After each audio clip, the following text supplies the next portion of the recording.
This is Unprepared, a Novus Global podcast. You can't always prepare for what the game throws at you, but you can prepare for who you're going to be. Welcome to the show. Well, we're super excited to have Andrew Ladd in the studio with us today. I can see how excited you are. I am so excited, man. I'm so excited. I'm really excited. I mean, you know why. Chicago. And we're going to talk about Chicago the whole episode. No, so, we're not. Right? That's not. Is no. that the agenda today? I don't know. Maybe. What? You know, at one point, I actually thought he still lived in Chicago. We had a conference call set up, and I called him on Central Time. Yes. And he's like, "You're 2 hours early." I said, Chicago? Aren't you in Chicago? And I was like, no, I live on the West Coast now. Well, you talk about Chicago so much, you might as well move back. It's the best city in the world. Yeah, well, there we go. And Andrew Ladd probably doesn't need an introduction. We'll do that beforehand, too. But, you know, we've got a two-time Stanley Cup champion here. We've got a captain here. We've got a guy who is not only cares about the game and just an incredible hockey sense, but also somebody who cares a lot about people through his foundation. We'll talk about that, too, a little bit. But, Andrew, welcome to our show. Thanks for having me. Excited to be here in person. Come on now. Right? He came all the way. Most important question, which deep dish place in Chicago? Oh, see, we just had this conversation. Yeah. I don't like deep dish. I feel feel like Lil we had this I conversation before, the too. people did. I just wanted, yeah. So You just bring it up. I want the whole world to know. Trauma, New York or Chicago, which peach is better? He's going to say New York. I know. Yeah. It's because he both places, New York, Chicago. But we all know it's Chicago. So deep where dish. in Chicago? Number one deep dish? Yeah. So Pequod's Pizza, I would say, is the underneath the radar place, and then Lou Malnati's is probably the most well known. I'm gonna go with either one of those. Let's bring it back to Andrew Ladd, the guest, because I as much as he flew all the way from Phoenix, Arizona, Phoenix, to join us to talk about deep dish pizza. Not Chicago. Not Chicago. No, man, I'm just it's a real honor to have someone who I care a lot about as a friend, but also someone who gets this conversation really well, both as a leader but as a player. So I just want to dive into that conversation. So can you tell us, first of all, for people who don't know what I think most people, you can go on the internet and figure out, the first chunk of your career is pretty self-explanatory. What isn't is the last number of years. I'd say probably the last 4 years, especially like right before COVID, and a lot of things happened. And I know that most people don't know that story because when you were playing this season, I would regularly get people going, "Lad, he's still playing in the NHL?" like people didn't know what happened to you. And maybe just for the listeners out there, hockey fans especially, like what were the last 4 years like? What happened? Take us through that little bit of a context, then we can dive into the story. Well, so 4 years ago now, I'd come off like pretty disappointing season, I guess I would say. Like I had 13 goals. This is with the Islanders.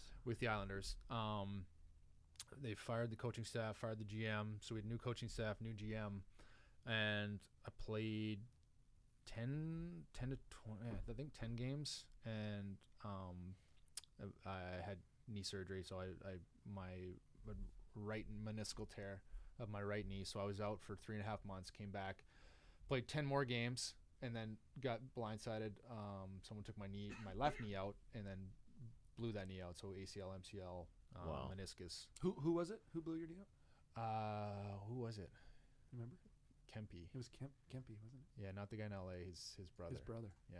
So if you're listening, you suck. Yeah, he texted me after, so he apologized. Nice enough to apologize, but he still sucks.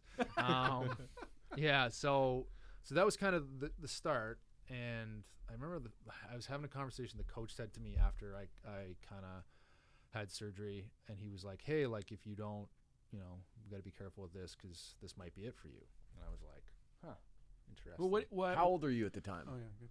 I was 4 years ago, so I was 32, 33. Yeah. Yeah. And why do you think the coach said that to you? I don't know. It was odd though. It was odd to me because it never crossed my mind. Yeah. So it was kind of the first time I was like, oh shit, like, is he thinking like I can't play anymore? I'm not. I'd have to ask him his reasoning for saying that. Well, we can. He's not busy. That is true. He's free right now. He's free now, but yeah. So so that was kind of the first time, and I was like, okay. So like I spent that whole summer rehabbing. And just to slow that down, was up until that point in your career, like, and it's not that it was easy for you because I know it wasn't, but you had always been in the lineup. You had always been playing a pretty important role in the teams that you had played on. Is that right? Yeah, I mean, I would say like the first few years, 3 years of my career, before I got to Chicago, I wasn't a sure thing to be in the lineup night in, night out. Yeah. So at that point, I was still kind of a younger Battling prospect that had potential, but I was battling to stay in lineup. And I think as a player, your goal is to be an everyday player. Yeah. So at that time, I wouldn't say I was there yet. So like I'd gone through that at the start of my career, but definitely from the time I got to Chicago till signing that deal in New York and my first 2 or 3 years there, everyday player and a big part of teams. And so yeah, it was at that point I was like, okay, like what's not, I don't know. I just wasn't sure. I guess I was focused on my rehab and that, but I was starting to think of like, okay, like I need to come back and need to be impactful when I come back. And for more context, you had signed, was it a 5-year deal?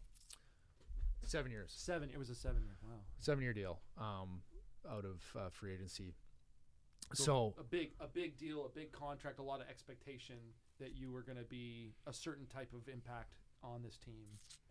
And it's not quite going the way you want, and then you get hurt, and then you're rehabbing. For sure, and I think the important context too is I think you're always wary when new people come in, especially a GM that didn't sign you. Matt, I'm sure you've probably come across this a few times where it's like, hey, if you're not someone's guy, that leash becomes a lot shorter. So I was wary of that too, I think. But so I was coming back from injury and also important to note, like this, I think through this process, I started to understand like, hey, like that's their prerogative as a GM, as a coach. They're entitled to their own opinion, and I have to figure out what I can do within myself with what's in front of me. So they didn't like what they saw. Your knee doesn't look great. Like, go play some games in the minors, and we'll see how it goes. So there's a fork in the story. I want to slow down a little bit because, and I'm curious about to hear from a baseball perspective with you, Matt. But like, how many guys? Because there's a choice there. You can get bitter, more entitled. Like they don't know what they have. Screw them. That whole conversation, and then that can become the cancer of any future success for an athlete. Would you agree with that? Yeah, I mean, no question. I think the important thing for any player, like I'm always focused with my guys on like the mental outlook on things. Yeah. When you deal with injury, it's so easy to kind of fall into this, not depression, but on some level you feel like everything is outside of your control. And I think the natural narrative for a lot of guys is, this is happening and I'm getting screwed and it's not fair. And like, if you start telling yourself that every day, right, like this shouldn't be happening, right? Someone is, this happened because, whether it's this guy came after me or the team doesn't want me to come back, you kind of have to rationalize with them and say, well, look, I want to address this team doesn't want you to come back thing, because why wouldn't the team want you to come back? Yeah. Right. And let's actually have that conversation.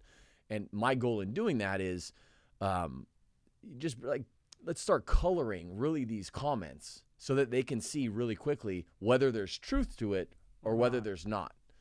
And so I think, you're describing your story. I think the most important thing is really getting you to wrap your head around, like, let's talk about this outlook and like, how do we empower you to be able to kind of approach this in the most positive way you can. And then we'll be able to kind of, handle these challenges as they come in a much more beneficial way. Yeah, we talk about it in our work, like, and Joe, you can just pipe in if you want, but there's like, people get stuck at certain parts of their journey. Like they get stuck usually in bitterness or resentment, and then they live there, and they live the rest of their story out from that place. So I got screwed over by so-and-so, or so-and-so injured me, right? And then that's the loop. It just becomes a loop in the narrative. And even when somebody tries to, offer another perspective, often it's just resisted. Sure. It's like, well, like you don't understand. But what's interesting about you, Andrew, is you weren't.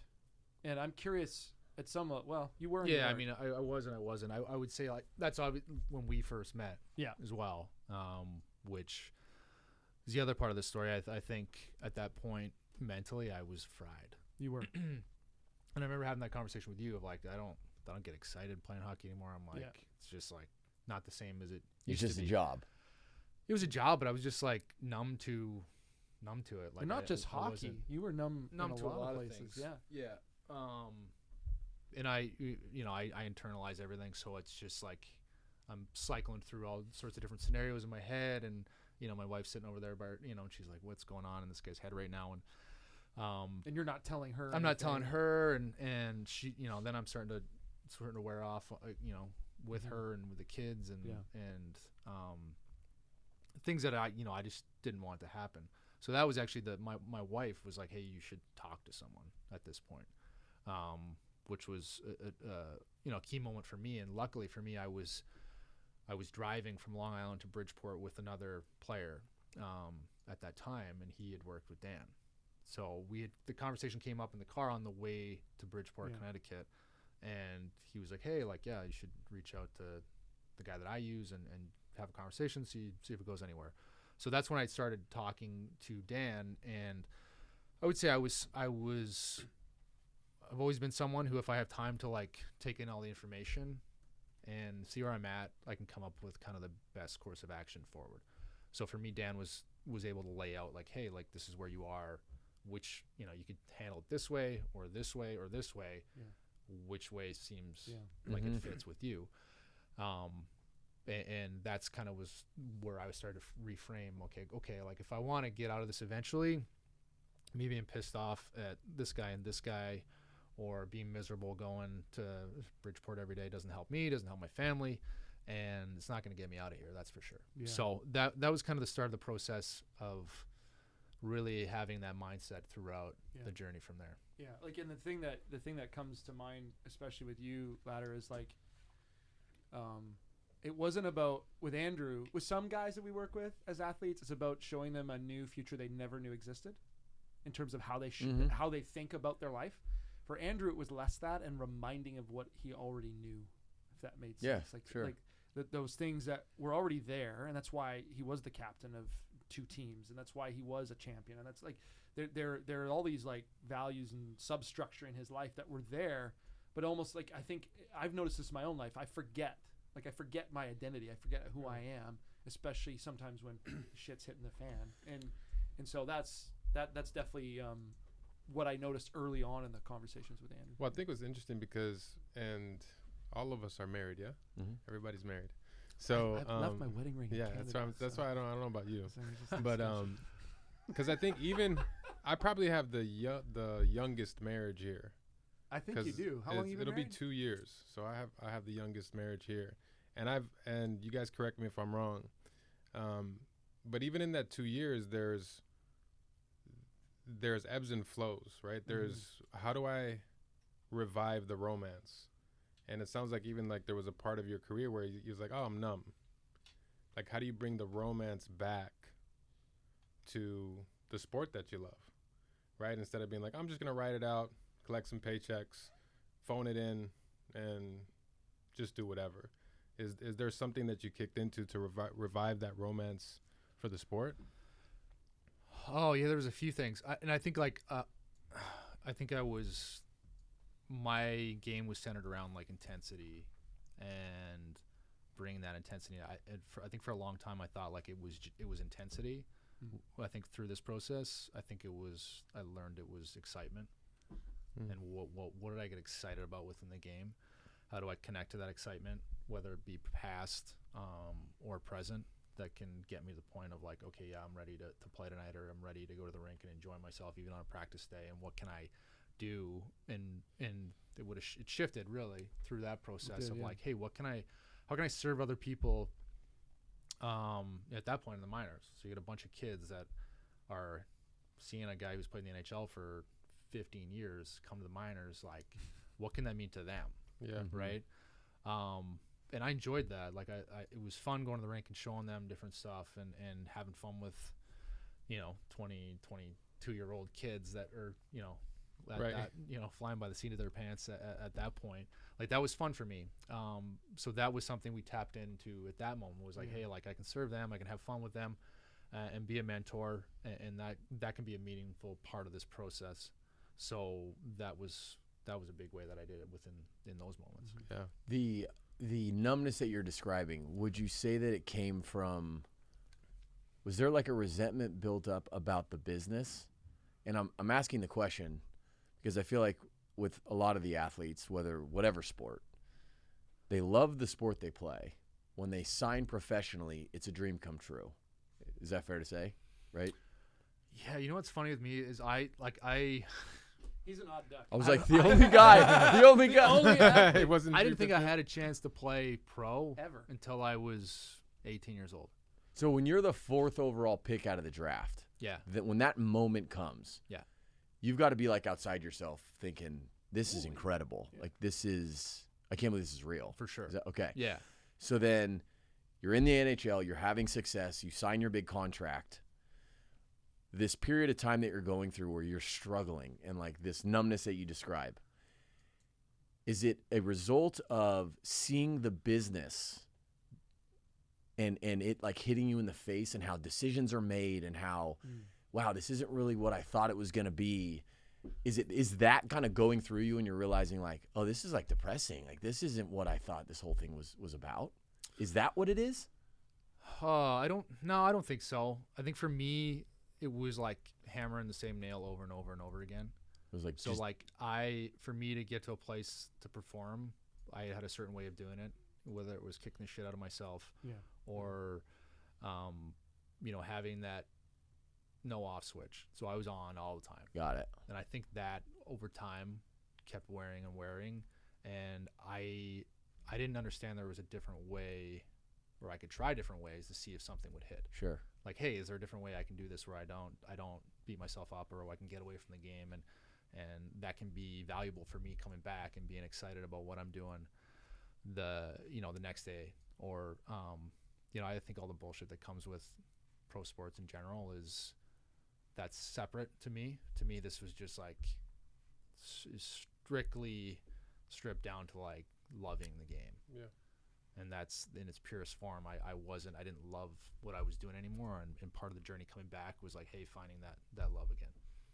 Because, well, go ahead. No, I was just saying that's fascinating. Well, yeah, because it's kind of a interesting situation because I was riding shotgun For this whole thing. Yeah, right. for this portion of the story, right?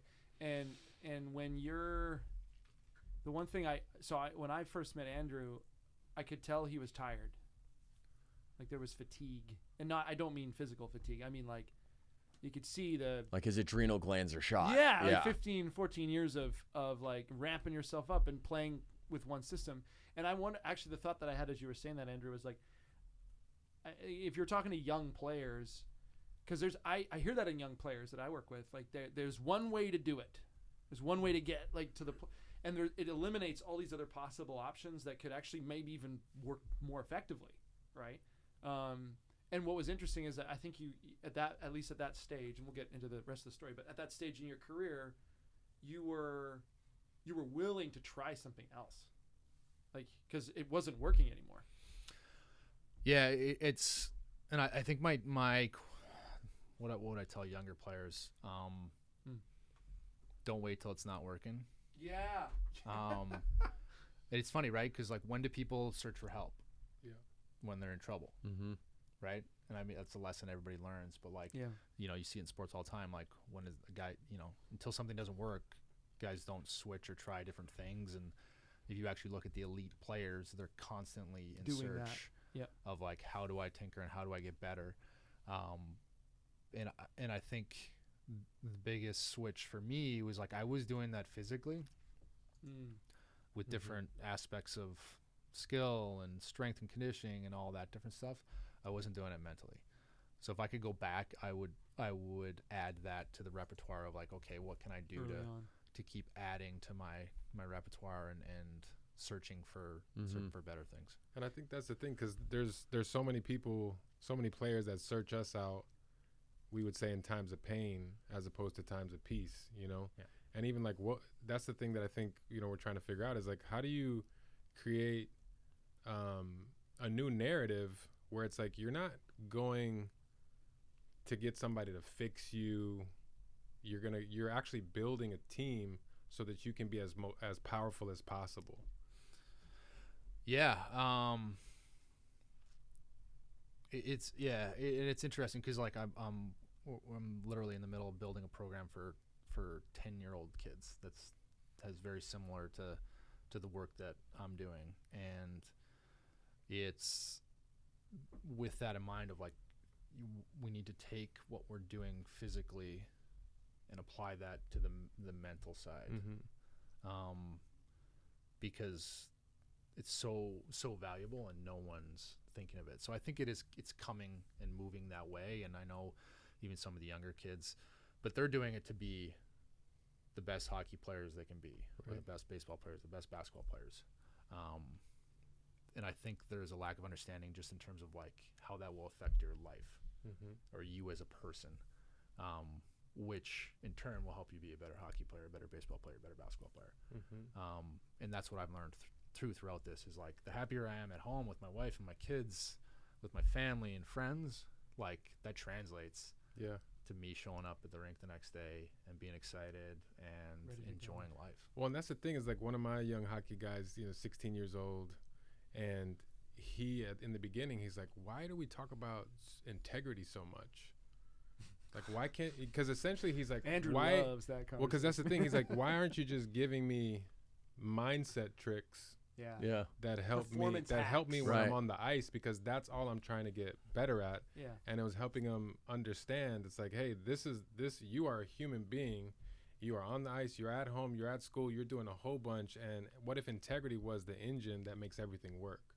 And it didn't click in the beginning, but then he started to see, oh yeah, I'm late to school and this is happening. Oh, I lied to my parents and this is happening. Oh, so this whole big machine is all connected to this integrity thing. If I start to really upgrade that, I have way more power on the ice and off. Yeah, there's no substitute for hard work, right? And that's works, again, physically and mentally. So you have to build those habits mentally, like you have that foundation, and then you can start building on top of that. But I think this day and age, I mean, we see it all the time with just different gadgets. You go into a locker room, you have 20 guys doing 20 different things because I think it's going to give them that little edge. And we're constantly looking for that quick fix as an athlete. And I think when you get towards the end of the journey, you realize like, okay, like there is no quick fix. It's like the day in, day out. How can you build habits that build enough, like a big enough foundation that you can do it day in, day out? Because that repetition is what's going to take you the longest way. I pulled up, so for those of you listening, if you want to check out Andrew's foundation, if you Instagram 1616 like 1616 LF, and there's a quote that I pulled up, and I just really like the quote because quote's great. Quotes are good. Yeah. No. Quote I'm talking about. I know exactly the quote you're talking about. It's easier to build strong children than repair broken adults, and like for their program, and shameless plug because I believe in this work a lot, and I believe in the ability to make it free for kids. The Lad Foundation is raising money right now to make this program free for kids all across North America for hockey who are 10-year-olds. And the one thing that stuck out in this conversation that you were just having about this is like, I think players think, oh, when I'm in trouble, I'll ask for help, not realizing that help, if you want to do anything worthwhile, if you want to climb Everest, you need a Sherpa. Like you need support, you need a team. If you're going to do something significant in your life and your thought is, I'm going to do this by myself, it's probably not significant enough. Right? Like what does it look like to really, and so kind of back into your story a little bit. So you're injured, you're in Bridgeport, we start talking, but it doesn't get better. The circumstances don't get better, at least initially. So can we talk about that? Yeah. So it's actually, so I spent the pretty much the whole year in the minors building to like, hey, can I get another chance playing the NHL? So I finally get called back up. When was it? End of the year. March? End of the year, March something. Yeah. Everybody will know the date in a second. But so I get called up. I play a game at home, played well, and then we fly to Vancouver, play a game in Vancouver. Score a goal, get on the shootout. They put you on the Put me on shootout. the You never shootout. do that. Yeah. I was pretty good at that for a while. So the next day, they shut the league down, COVID. Oh, So Just to slow that down for a Yeah. second. You've been working and working and working. You get called up. You score a goal. You're producing, and then literally the whole world shuts down the next day. Like, and I know that's like a story for a lot of people. Like a lot of people probably had moments like things were going great, and then COVID happened. But just talk about being kicked. it still deserves a call out. Like Yeah. that's Right. No, that's big. Yeah. yeah. So So then COVID happens, and we have, what was it, 2 months layoff before we had the bubble. So we had playoffs in a bubble. So I come back for kind of like a mini training camp before playoffs, and I'm skating with 2 AHL guys, and I was like, oh shit. So like if you're coming back and you're I mean, you can pretty much see Yeah. the tea leaves. Whoever you're playing with is usually a good indication of the opportunity that's coming ahead. And I wasn't in the mix at all. So I was like, okay, Back to square one. back here. to square one. So now at this point, I mean, I have a wife and 3 kids at home, so going to spend 2 months. 2.5 months in a hotel away from them was tough, man. I was like practicing every day and thinking, hey, like I'm probably not gonna have a sniff at playing here. The team's doing well, which obviously is great. You like want your buddies to do well and have success, but if you're not a part of it, you don't feel a part of it. Like there's it's kind of an empty feeling when you're there. You just feel like you're there for no reason. So we had a good team. We made it to the Eastern Conference Finals, and we're after skate one day. They were before game 2 of the Eastern Conference Finals. Against the Stanley Cup champions that year. That year. Tampa Bay Lightning, yeah. They're like, hey, yeah, you're gonna play tomorrow. I was like, okay. Okay. Yeah. So they threw me in game 2 of the Eastern Conference Finals. I hadn't played in 4 months, 5 months. Wow. So I was like, okay. So I played that game. And I was out the last minute of the game, which is It was it was like, what is happening? Like, What, did somebody get injured? Like, what was the? no, I was just they were tinkering with the line. they were taking Yeah. the lineup. So like, Okay. hey, like we think you can help. They thought I could help, or maybe. So threw me in. I was out the last minute of the ice. Screwed up an assignment, basically last minute. The story just keeps getting better. Yeah. So I screwed up an assignment, and then we had it led to a scoring chance, and then they came back and went seam. The guy scored with 10 seconds left. They won game 2. So that was it. That was the end of that experiment. So then we ended up losing in 6 games. Yeah. So after the bubble. So go back. By the way, this was a great commercial for our work because at this point, Right. we've been working together for a year. And how many NHL games had you played? Oh, I give Dan a hard time. I'm like, yeah, you're the best sports or mental performance coach of all time. I played 4 games in 2 years. 2 years. And I'm like, I'd fire me too. So yeah, it was kind of like, okay, recalibrate. Let's see what, and at that point I'm like, hey, like, trade's probably my only option. So I'm sitting there hoping for at least a fresh start somewhere else. How many more years are left on this deal? 3. Well, yeah, it was the 4th year and then going down to 3. Yeah. So Got like it. 3 years left after that, the bubble. So same kind of thing, going to training camp, and I could see writing on the wall, like, yeah, okay, probably like salary cap. Why wasn't in a great position to make the team, and if it hasn't happened in a year and a half, it's probably not going to happen at that point. But either way, it's prepared like I would. And then so after training camp, I was pretty much stuck in no man's land because they didn't want me to. I couldn't be on the taxi squad. It wasn't worth me being on we had taxi squads at that time, Sure. just for COVID For stuff. COVID, Yeah, they had that So in I- baseball too. Couldn't be on the taxi squad because of the way they did the rules. Like my cap hit was too high. They couldn't recall me on an emergency basis. So even if someone got COVID, like I wouldn't be one of the guys that could go up and get called up. And then their minor league team, they wanted the young guys to play. So I ended up skating by myself, and I had another guy who would come out and help me out, former guy that he worked with the team, but I'd played with him in the past. So he would come out, and I skated by myself that whole year. So I would text the GM the night before, and I'd say, hey, like, can I skate tomorrow? What time's ice? And he'd text me back, this is when you can skate. It's okay. And you'd be there by yourself. By myself. Yeah. And you're just like putting yourself through like drills. Yeah. For the whole year. Yeah. I mean, well, because I started thinking about, did the thoughts of like, I am going to throw in the towel, like, did that come up? And if it did, how'd you keep that at bay? How'd you work through that?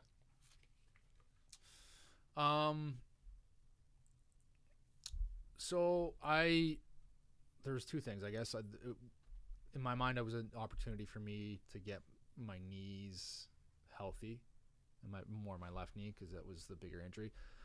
To get my left knee healthy and use that time to kind of like go ground up with my body, which I did, and then I just worked on skill stuff on the ice, and I fortunate enough to work with Adam Oates, who former NHLer, Hall of Famer, and has like a unique skill of teaching skills in hockey. Like he's kind of, it's a different view than most people have of how to teach hockey skills and just different ways to work on it. So I was doing his stuff, and it was one of those things where someone teaches you how to do something at that age. I was 35 years old, or 34. And I was like, oh, like, you don't normally learn new stuff at that age. So I was intrigued by that and the stuff that I was getting from him, and that was enough for me to go on the ice every day and be like, okay, I can work on this. Like, I can get better at this. And he wasn't working for any team. He just was. Yeah, he's like right. I get it. He's on his own. So he does skill stuff with a bunch of different guys across the league. And so I did his stuff every day. So I ran my own stuff. I had someone there to pass me pucks, and if I needed that aspect, but I would do that. I would skate to stay in shape, and for a year, for a whole season, yeah. So what was interesting too is like so most people I think would think, oh, I just got to get through this, but that wasn't our approach. That wasn't your approach. No, no, it wasn't. I wanted to use that time to my advantage. I didn't want to just waste it. And then the other side of it, I remember having this conversation with Dan too, and this was the start of 16 and what I'm doing with the foundation with my wife. But he was like, hey, like, after this year, like, do you want to just look back and be like, oh, I just wasted a year? Or do you want to make this time count? So again, like, he laid it out for me, and I was like, oh, it's an easy choice. Like, I want to do some powerful things with this time. So we literally started to build a program from the ground up,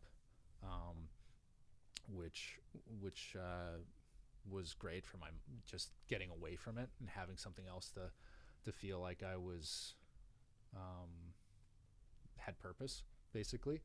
And then I had the time at the rink. But yeah, it was an interesting time because it was COVID, so everybody was already isolated, and then you go to the rink and there's no one there. So you were isolated on top of being isolated, for sure. And I mean, in that aspect, you feel like an outcast already. Anyways, it's like any guy who's been sent to the minors. Like the minute they're like, hey, like you're being sent down, you feel like you shouldn't be there. Right. So I already had that feeling. So yeah, it was tough, man. It was like day in, day out. It was a grind going there. So I had to find something that was giving me purpose within that moment. And I think for me, it was like, can I get better? Can I get healthy? And then the foundation, the program, and thinking, hey, I'm building something here. Want to toot your horn a little bit. What were you laughing at? Well, I was just gonna say, we talk about you can't prepare for certain things. So it's like all the things that it seemed like were coming at you that you couldn't. There's no way to set somebody up for all these hits. You know, and on top of that, a pandemic. Yeah. On top of that, you're getting older, and as an athlete, that's a part of the situation too, right? Like, there's so many things that are coming at you, and it's almost like the visual of you being this like relentless force who's like, I'm gonna keep showing up, like I'm gonna keep showing up, and like watching, not only watching it but being in it with you, and that season, and to be fair, like we all go through versions of that, whether you're an athlete or not in life, like whether someone's suffering or like there's just seasons of our life when you showing up is the hardest thing. It seems like the hardest thing to do, but when you start doing it, and Andrew was so committed not only to his foundation and developing that, and even some deeper conversations around why, but also his kids. Like I remember you sending video. You would send videos. Andrew would make videos for himself just to like look at himself, look at the sweat, look at the passion, look at the drive. Like I am still this person, and then to be playful with his kids, and his kids are a riot. But just to think, I want to be a good dad and a good husband when I get home. And I remember that being a part of those conversations. Like I'm going to become a better father and a better husband in the midst of this too. And I think that's the thing is part of why we wanted to do this is you put in so much work, and without knowing you fully, right? It's evident that you put in so much work before people were watching. You know, you put in a lot of invisible work, unseen work, and it seems like that's why you were able to keep pushing in the midst of so much adversity. Yeah, I would say I didn't have an ego while I was going through it. And that's not to say the whole time I didn't have moments where I was like, screw this. We definitely have put in my time. And, I don't need to deal with this shit, right? You have those moments, but then I think that's why it's important to have strong people around you to put things in perspective of like, hey, you're being an entitled little bitch right now. Yeah. Like, stop. So whether that was Dan or that was my wife or whoever was there, like you're going to have those moments. Yeah. And I think that's important to understand, like that comes, and those are the thoughts that are, you battle with and people battle with day in, day out. So having the right people around you to help you stay on course was super valuable for me. And I'm sure a lot of people going through anything. Mm-hmm. Well, and that's the thing, because you could have doubled down, because you shared the point where your wife's like, hey, you need get a little extra help. You could have been like, who do you think you are? Don't tell me I'm the professional, right? But just the willingness to open yourself up and say, okay, yeah, and let me take that step, and let me take the next step and the next step. I mean, even, we had another conversation with a guest who, he's like, at the age of 51, I'm learning new things right now, and that is a humility that I think you share together, to say, what if I don't have it all together, even though if I think I do, there's something new for me to learn. There's a way that I can change. There's a way that I can grow, and I want to be open to that conversation. Yeah, I think you have to be, and I think, it's the evolution of, getting older and understanding the value in that for sure. And I think as a younger player, you're caught up in the moment and things are going well. It's easy to think like, hey, this is gonna last, and I can ride this as long as I can. I'm just curious too, just to stop there for a second. Like, if you could grab some of your younger teammates and just grab them by the shoulders and say something to them, like in a like normally we're like, oh, just what would you say? What would you just be like, hey, don't forget, like what are those? You would say, don't eat Chicago deep dish. yeah. Or get smothered by a piece of pizza. It'll kill you. Yeah. I don't know. Part of me wants to say, I wouldn't say anything, because I think you have to go through it a little bit yourself, and I think that's why it's important to have good people around you. And I think sometimes the toughest thing, when you have kids, is not doing everything for them, allowing them to make those mistakes. Yeah. Too wise. Make the mistakes, and then be there in those times to guide them. After, or be there to whether that's a hug or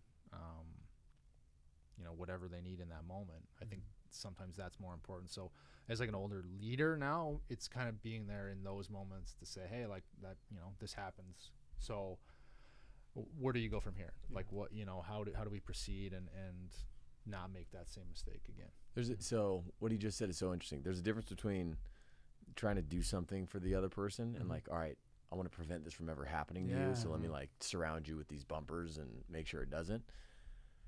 But what we can do is we can basically either provide them with the tools so in the event that it happens, they can deal with it, or provide them with the tools so that in the moment when it happens, there are things set up Resources that they can rely on to help them get through it. Like, you're fortunate that you had Dan through this other teammate.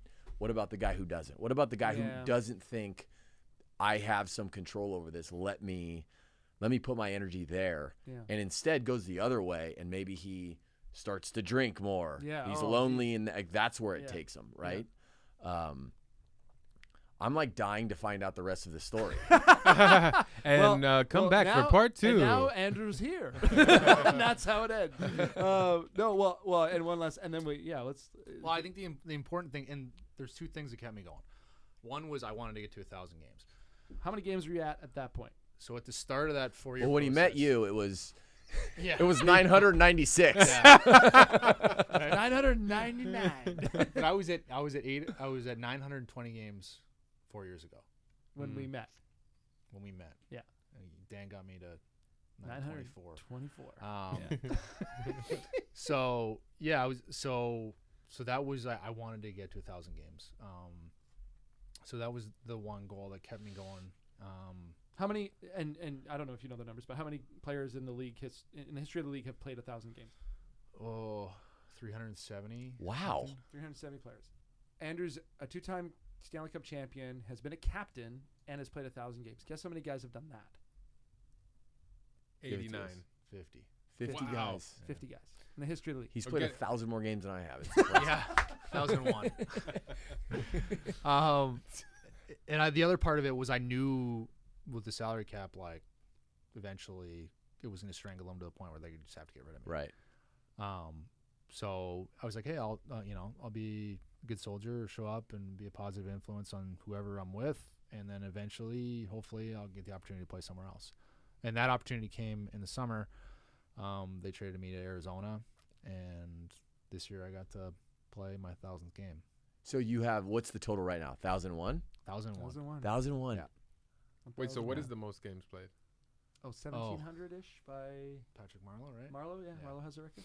That guy, Yeah. I'm pretty sure he's I a would have robot. felt like Yarmer Yager had it. This guy, he's isn't he probably still played- playing? Yes, but he's Yeah. played more professional games, but not in the NHL. Yeah, Oh, got it. okay. He was over in Europe. Went to Russia for a little while. Oh, okay. Came all that back. stuff, Yeah, but- he's at like 5,000. Yeah, He's still going, 10,000 games. yeah, I can't imagine.